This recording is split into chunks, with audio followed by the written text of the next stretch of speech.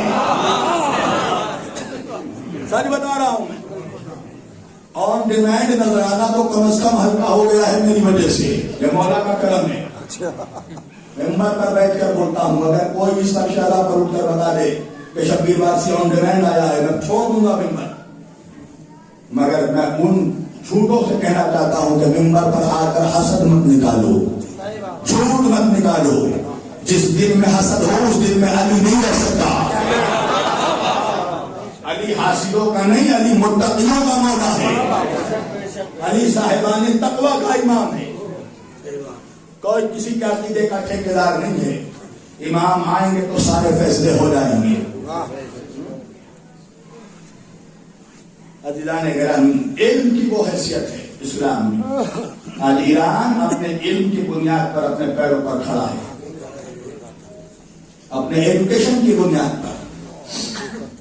Academic اور Islamic دونوں education, میں تو دونوں کہتا ہوں ملت اسلامیہ کو. اپنے بچوں کو اسلامک ایجوکیشن بھی دو، اکیڈمک ایجوکیشن بھی. اس لیے کہ اگر اکیڈمک ایجوکیشن نہیں دو گے تو تمہارے بچے صرف انتظار کریں گے فطرہ اور زکات کا، اور اگر اسلامک ایجوکیشن نہیں دو گے تو مر کے چلے جاؤ گے، تمہاری خبروں پر کوئی فاتحہ پڑھنے والا نہیں ہوگا. دونوں ضروری ہے. مگر عجیب بات ہے کہ جس رسول نے علم کو اپنی امت پر فرض کیا، آج اسی کی امت میں سب سے زیادہ جاہل. کبھی اس پہ سوچا، کبھی تھاٹ کیا، فکر کیا کہ وجہ کیا ہے، سبب کیا ہے؟ میں آپ کو بتاؤں ایک وجہ. جب یہ روایت مولوی پڑھتا ہے نا تو ساتھ ساتھ ایک اور روایت چیخ کر پڑھتا ہے. قبلہ وہ روایت کیا ہے؟ کہا نبی نے فرمایا علم حاصل کرنا ہو تو چین تک جانا. کہاں تک جانا؟ چین تک جانا. اچھا، جب مولوی یہ روایت پڑھ رہا تھا نا، مجھے اس کی جہالت پر ہنسی اس لیے آ رہی تھی کہ اس کو پتا ہی نہیں تھا کہ عربی کے حروف تہجی میں 4 حرف کا ضرور ہی نہیں ہے. عربی میں 4 الفابیٹ ہی نہیں ہے. تو جب 4 ہے ہی نہیں تو نبی نے کیسے کہا کہ علم حاصل کرنے چائنا جاؤ؟ کیا کریں گے چائنا جا کے؟ چاؤمین بنانا سیکھیں گے، مارشل آرٹ سیکھیں گے، جوڈو سیکھیں گے، یا قبلہ سے پوچھو کیا علوم اسلامیہ کا آج تک کوئی عظیم مرکز چائنا میں قائم ہوا؟ تو بھائی جب چائنا میں کوئی علوم اسلامیہ کا عظیم مرکز 1400 سال میں نہیں بنا تو پھر میرے نبی نے کیوں کہا کہ علم حاصل کرنے چین تک جاؤ؟ اور جہاں عربی میں نہیں ہے، اور رسول ہے رسول عربی، قرآن ہے کتاب عربی، تو جو ایکچوئل حدیث جو پائی جاتی ہے وہ یہ ہے کہ نبی نے یہ نہیں کہا کہ علم حاصل کرنا ہو تو چین تک جانا. نبی نے کہا علم حاصل کرنے کے لیے سین تک جانا. بھائی کیا ہے سین؟ کیا ہے سین؟ اللہ قرآن میں کہہ رہا ہے یاسین. اللہ قرآن میں کہہ رہا ہے یاسین. سین ہے میرا نبی محمد. یعنی کہ میرے نبی نے کہا علم حاصل کرنا ہو تو مجھ تک جانا. مگر منافقوں کے گھرے میں حدیث روایت نہیں کہ اگر علم حاصل کرنے محمد کے شہر میں جائیں گے تو شہر کا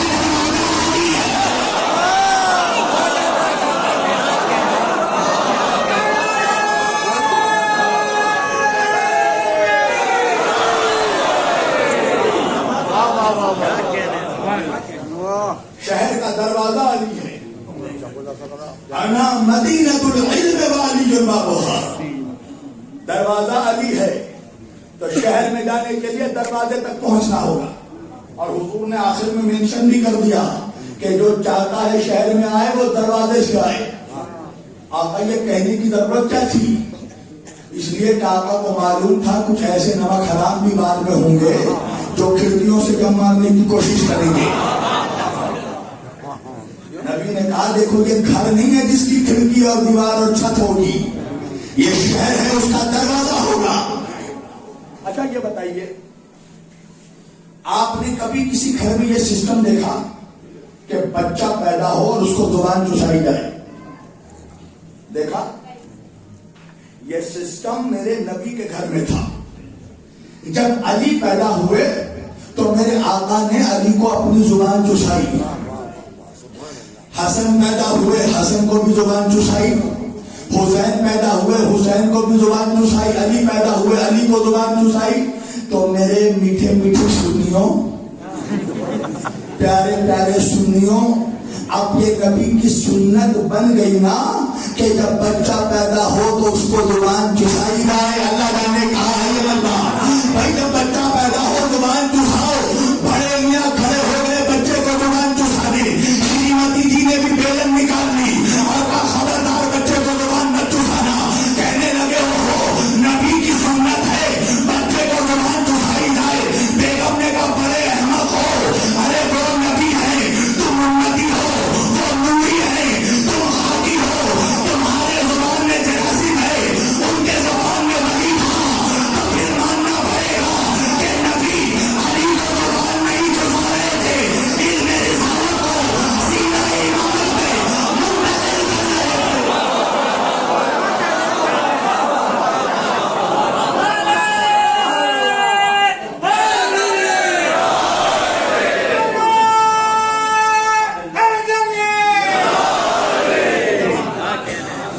امامت میں ٹرانسفر کر رہے تھے۔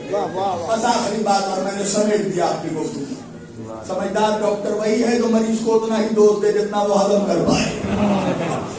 آخری بات، میں ان کا شہر علی دروازہ اہل سنت و جماعت کے ائمہ اربع کے، یعنی چار جو بڑے امام ہیں اہل سنت و جماعت کے، اس میں سے ایک بہت بڑا نام امام احمد بن حنبل کا ہے۔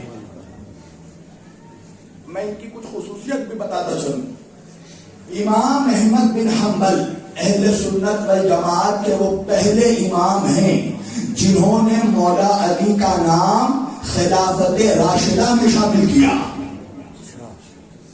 یعنی کہ ان سے پہلے عالم اسلام کے سواد اعظم کا یہ تصور ہی نہیں تھا کہ علی بھی خلیفہ راشد ہیں۔ یہ ظلم و ستم دیکھیے، یہ بربریت نہیں تو کیا ہے؟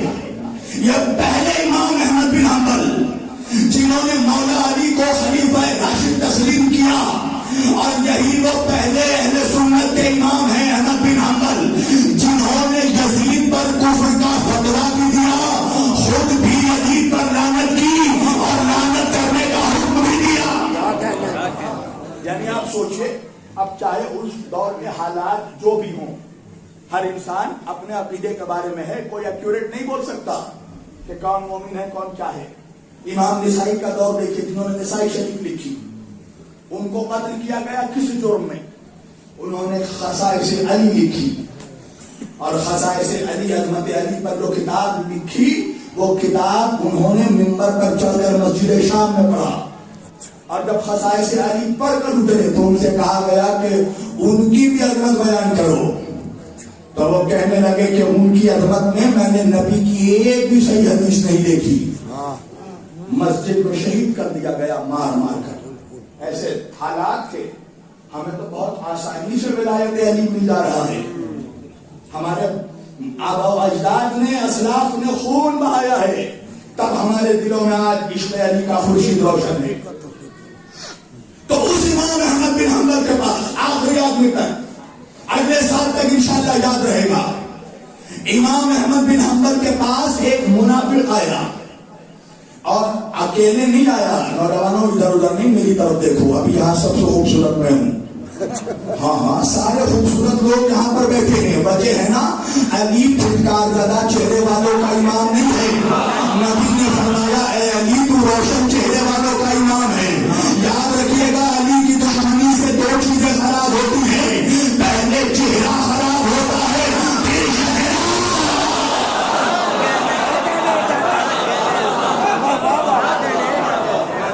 آیا منافق امام احمد بن حنبل کے پاس، اور اکیلے نہیں آیا،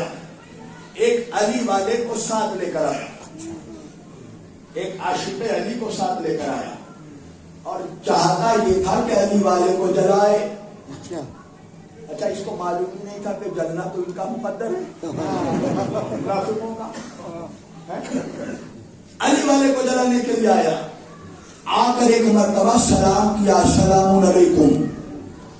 امام احمد بن حنبل نے جواب دیا وعلیکم السلام. اور آپ بھی اپنے گھروں میں اپنے بچوں بیویوں کے ساتھ بھی سلام کو قائم کیجیے. شوہر ہے تو گھر جا کر اپنی ماں کے ساتھ اپنی بیوی کو بھی سلام کرنا. آج جو بولتے ہو نا سوسائٹی میں عزت نہیں ملتی, میں بتاؤں نسخہ. سوسائٹی میں سماج میں عزت ملے گی تو گھر میں اپنے بیوی کو عزت دے.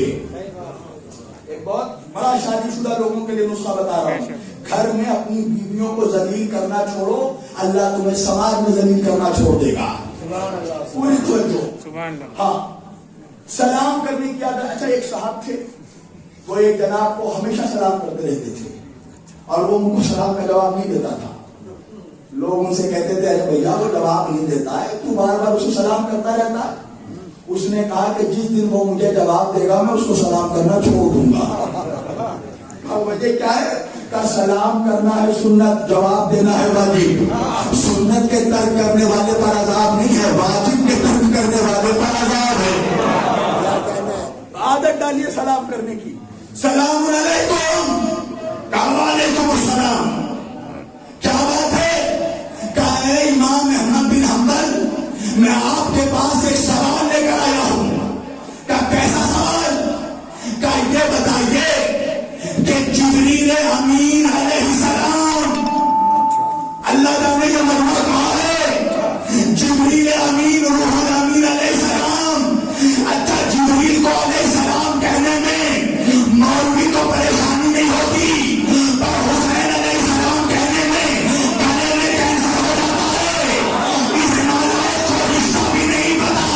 ارے جبریل غلام مصطفیٰ ہے, حسین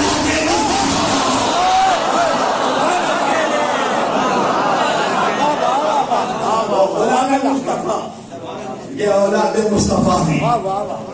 کہنے لگا یہ بتائیے جبریل علیہ السلام نبی کے پاس کتنی مرتبہ نازل ہوئے, آقا کے پاس کتنی مرتبہ آئے؟ امام احمد بن حنبل نے مسکرا کر کہا 12,000 مرتبہ.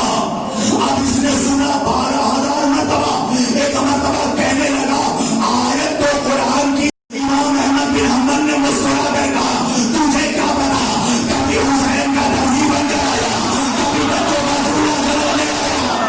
پوری توجہ. 12,000 مرتبہ جبریل نبی کے پاس آیا. اب جیسے ہی جواب سنا, ایک مرتبہ اپنی مروانی نگاہیں گھمائی اور گھمانے کے بعد علی والے کا چہرہ دیکھا اور تنزیہ انداز میں مسکرا کر کہا اے امام احمد بن حنبل, جبریل نبی کے پاس تو 12,000 مرتبہ آئے, مگر یہ بتائیے جبریل علی کے پاس کتنی مرتبہ آئے؟ امام احمد بن حنبل نے مسکرا کر کہا 24,000 مرتبہ. منافق کے چہرے کا رنگ ہو گیا. یہ کیسی بات ہے؟ نبی کے پاس 12,000 مرتبہ, علی کے پاس 24,000 مرتبہ. امام احمد بن حنبل نے کہا ارے منافق تجھے نہیں پتا, نبی شہر ہے, علی دروازہ ہے, جب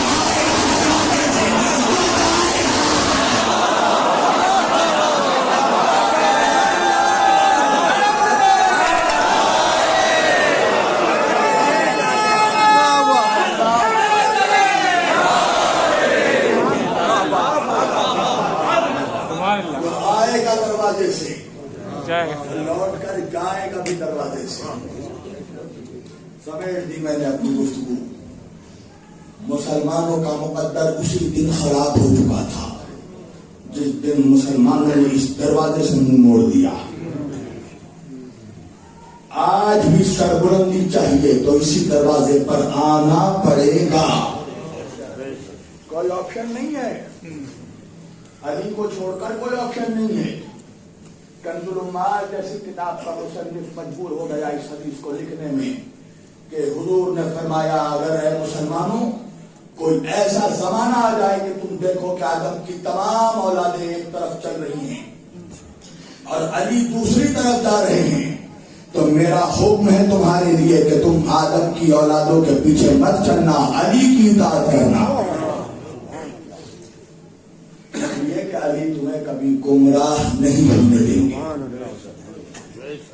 گمراہی اور ضلالت جو مقدر بنی ہے یہ صرف دروازہ علی سے دوری کا نتیجہ ہے۔ مسلمان علی کے دروازے پر نہیں آیا، اور آیا بھی تو دروازہ جلانے کے لیے آیا۔ اس دروازے پر ستارے سجدہ کرتے تھے، اس دروازے پر ملک الموت بھی بغیر اجازت کے نہیں آتا، وہ دروازہ جلا دیا۔ کیا قصور تھا علی کا، کیا قصور تھا رسول کی بے قصور بیٹی کا، کیوں جلایا، کیوں تڑپایا، کیوں رلایا؟ بعد رسول کبھی سیدہ کو کسی نے مسکراتے نہیں دیکھا، سن سکیں گے آپ؟ بعد رسول 3 مہینے تک 6 مہینے تک علی جب بھی گھر آتے تھے نا تو سیدہ کو دروازے کے پہلو میں پاتے تھے۔ مرتبہ علی نے تڑپ کر کہا سیدہ 6 مہینے ہو گئے، میں جب بھی گھر آتا ہوں آپ کو دروازے کے پہلو پر بیٹھا دیکھتا ہوں، آخر وجہ کیا ہے؟ سن سکو گے عزادارو؟ شہزادی کہنے لگی اے علی میں انتظار کر رہی ہوں کہ کوئی تو مسلمان آئے اور مجھے میرے بابا کا پرسہ دے،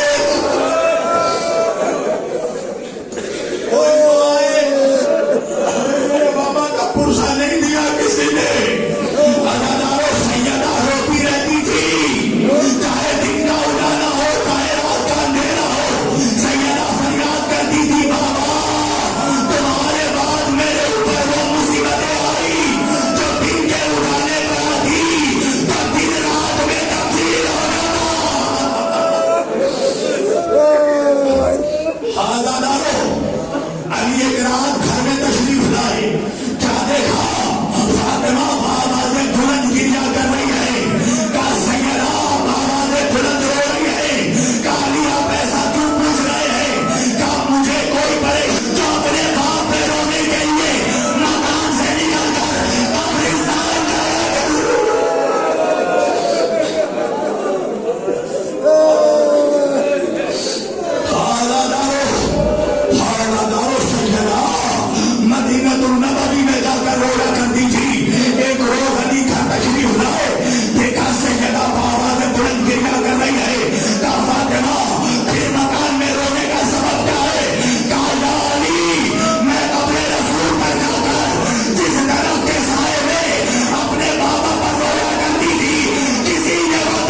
کی بسی